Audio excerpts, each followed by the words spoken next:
In this video, I want to talk about how ready OBS Studio, the live streaming, broadcasting, and recording program, which is free and open source, is for Apple M1 Mac. Now, Apple M1 Macs have been available since around 20th of November 2020.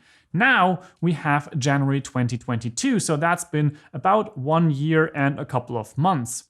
Now, since then, a lot has happened, and OBS has been working on Apple M1 machines through the use of the Rosetta engine, which comes basically with every M1. You have to download it when you are prompted the first time, but it is completely included from Apple right out of the gate, and it works great. I have made a video about that in the past, and I'm gonna link that up here. And there I took a look at how well OBS performs on the M1 MacBook Air, which is arguably one of the cheapest options that you can get into the M1 lineup with a display included. Now, at the time, again, this was the Intel OBS, which was running through Rosetta. Now, however, there is a first version available if you really want to test this out for Apple M1 specifically, also built so it runs natively. However, at this time, this is still an extreme test version, so it is not publicly endorsed on the OBS Studio website or anything like that. I just found that when looking through the GitHub issues, and they're actually talking about making this available as an experimental or test release so that more people can test this out. But I thought I'd share this here so you can take a look for yourself. One disclaimer right before we jump into this, however, is that I was not able to get many of the plugins that I usually use, like for example, the ones that I've showed here on the channel, the Downstream keyer, as well as the source record. Those are not yet compatible with the native version for Apple M1. And people are talking about this in the way that they are basically saying as long as the official release is not universal and natively supported, most of those plugin developers will also not take a look at making these plugins ready for Apple M1.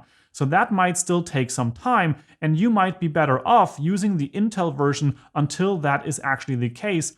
However, why not test if your stuff works with Apple M1 and see if it might even perform better? Now, when you go to the OBS Studio website, then you can see the normal download links. And this, of course, is the standard version, which is the Intel version as of right now, as of making this video. So please make sure to check that if there is an official release when you are watching this video at a later point. Now, this here is the GitHub pull request where some people actually already started and created this basic change management or the code changes that are necessary to make it possible that the universal builds for Apple Silicon are also included as a default whenever there is a new release of the OBS Studio software. So that is already happening. And this is also where I just talked about, this is in a conversation where people are discussing whether or not it makes sense to make this release basically publicly available on the website with disclaimers that it is a test release or experimental release. Now, when you go onto this page, you would find somewhere in the midst of all the comments that there are already automatically builds happening. And that is what I will also link in the description below, which will be here. And now here on this page, what you basically see is the builds that have been happening whenever there have been changes to this specific release. And here you can, for example, see that the last release build was done last month because there were no new changes after that. Now, when you go onto this specific build here and you scroll down, you will find that there are build artifacts which have been created during the running of this workflow or this build. And with that, you can also see a OBS macOS ARM64 bit. Now, when you download this, you will actually get this zip file, and inside you will get the normal DMG file, which is included with every download when you download OBS Studio just from the website. Now, note also that this is going to be version 27.1.3. As of making this video, you might see a newer build in here, so that also might be changing in the future as this is continuously developed and made more ready for public use. Now, when you mount this, you just double click that, then you will get a warning. However, if you do mount this with right click and open, then you can actually open this because you are basically authorizing this to be opened. And now you can move this to the application folder. However, what I have done is I just moved this to my downloads folder. And once that's done, I can just eject this drive again, delete those 2 files that I just downloaded, and then I renamed this to ARM64. This is because this is a specific build and I just want to test things out. And once you have renamed this, then you can move it to your applications folder and it will not overwrite your already installed Intel-based OBS Studio, which will basically give you the option to run either the one or the other. Now, I'm just going to delete this because I have this already installed in my system. So now if I go in here and I look for OBS, then we go down to O, and we have the ARM64 and the OBS Studio. Now I have a tool installed which is called Apparency, and that helps me to get a bit of a better insight into application bundles. And I think that that is free, so you might be able to find this online as well. Now what I can see that way is when I click the OBS app, which is the standard release that you can download from the OBS Studio website, then you can see that this is a Intel 64-bit release. Now, when I go and look at the OBS ARM64, which is the specific build that we just downloaded, then you can see this is a Apple Silicone 64-bit release. And you can also see that the whole signing and everything is not going to be done because this is a test release and not an official release, so it's not going to go through the official signing process with the OBS Studio project. So to launch this, you will most likely, if you launch this for the first time, have to right click or control click and then have open, and then it will actually ask you if you want to allow this to be opened, and of course you want to say yes, and then you will have the normal OBS Studio open just like that. Now to know this is actually running as a ARM process and not an Intel through a Rosetta, you can open up Activity Monitor, which you will find into your applications folder and there in the utilities folder, and you can here sort by kind. And when you do that, you can see which are actually running through Rosetta and which are not. And as you can see right now, there are only 3 processes and none of them are OBS. Now, when I close OBS again and, for example, open up the Intel-based OBS version, and we wait for that to open and I have to allow certain things again. And now when I open back up here the Activity Monitor, then you can see we have the Camera Assistant and OBS itself. Those 2 are running through the Intel Rosetta converter, or however that's called.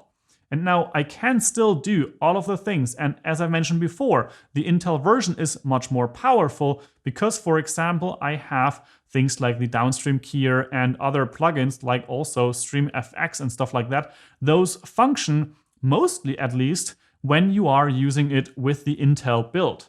You will have to try this out for yourself because the M1 ecosystem is still relatively new, so some plugins might even not work when you are using the Intel build, but the ones that I have been testing, those worked. Like, for example, the Downstream keyer or the source record, which makes it possible so you can record multiple cameras into their separate files without having to do any kind of workaround. So those are available when you use the Intel version. However, they are not already available when you have them installed, but you open up the Apple ARM version of OBS Studio as of right now. Now, when I look at the performance of the ARM-based versus the Intel-based OBS Studio, it is really tough to say which one performs better. That is mostly because I actually have some tests where the Intel version outperforms the ARM version. And one of those cases was specifically when I was trying to record or set up a screen recording into a ProRes 4K file.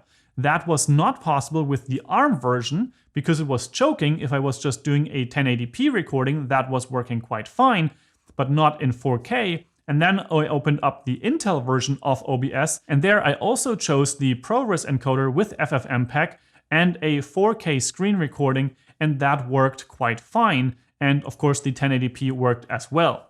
That, however, is going to be part of another video because I am going to look at solutions how to do screen recordings in extremely high quality with ProRes 422, LT, and such kind of things to basically be able to easily work with those files in later processes when you are cutting your videos. But generally speaking, the Apple M1 version of OBS is in the process of being created. It's already working for the most part at least, and it also already includes things like, for example, browser source. Now, I think that it is incredible that this is actually possible and available for all of us, and it is getting there. It's not yet at the full production stage, so if you are relying on a lot of plugins, then you might be able to try this out as an alternative on your system, but you're probably going to miss out on a lot of things like NDI, source record, downstream keyer, and all those kind of things. They're all not yet compatible with the universal build or the Apple Silicon build.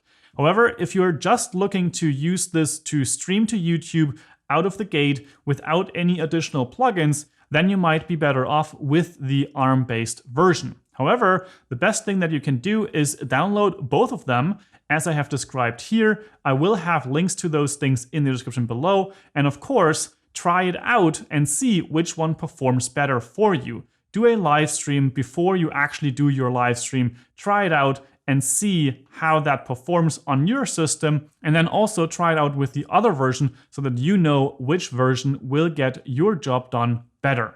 Now, one last time, this is a test build, and if you're looking at this in the future, there might already be an official release of the Apple M1 ARM64-bit version of OBS on the standard OBS Studio website. So you might be able to check that out, and if that is the case, many of these warnings might not even apply anymore, and maybe those plugins also are starting to become available and compatible with the Apple M1 system. Now, with all that said, I hope this was helpful for you, and if it was, please give this video a thumbs up, and I will see you in the next video.